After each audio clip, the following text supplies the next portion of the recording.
I've always carried extra pounds, but during my last checkup, the doctor actually referred to me as obese. Really? I'm so frustrated.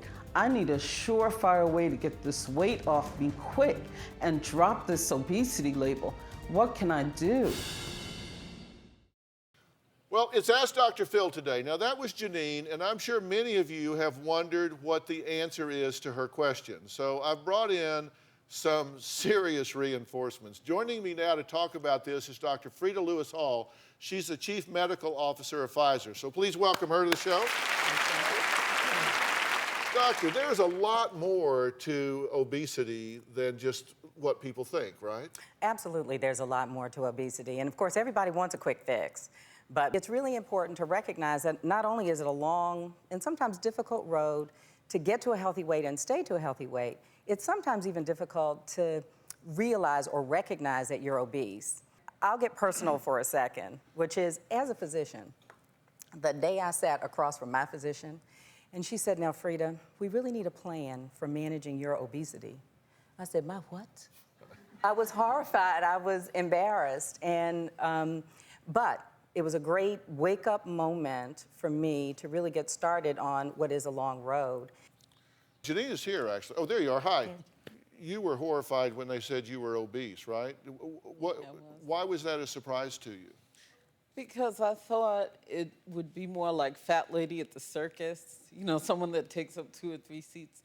I know I'm overweight, but I just didn't think I was classified as obese, you know. Obesity covers a lot more people than we like to think about, right? Absolutely. About 60 to 70% of the U.S. population could come into this category. Yeah, you say there are some weight whispers, That's things exactly right. that your body tells you.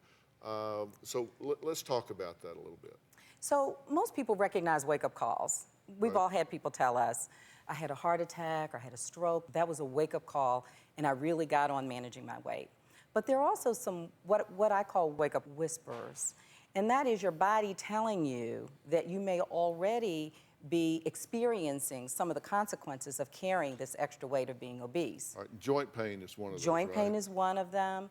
The other one that's important to notice is labored breathing or having your heart race when you take even a short walk. And for women, if they haven't had a lot of gynecologic problems but start to experience them, that's another key issue.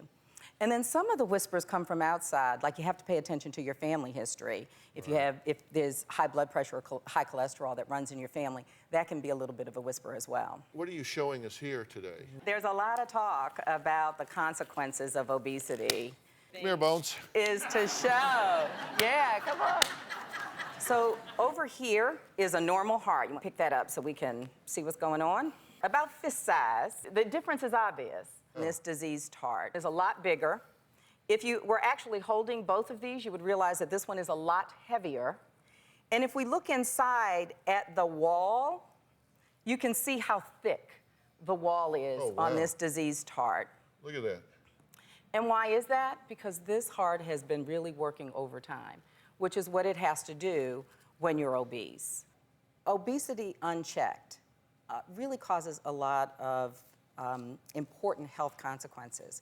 It's a contributing factor to many of the major causes of death. Diabetes and even some cancers are included in that, and can also cause some other health issues that need to be addressed. Osteoporosis, gallbladder disease, poor mobility, infertility, sleep apnea, the list goes on. If you're letting yourself get into an obese situation, and Janine, that was your question, and you heard me talking about it in other stories today, if you're using food to make yourself happy, not good.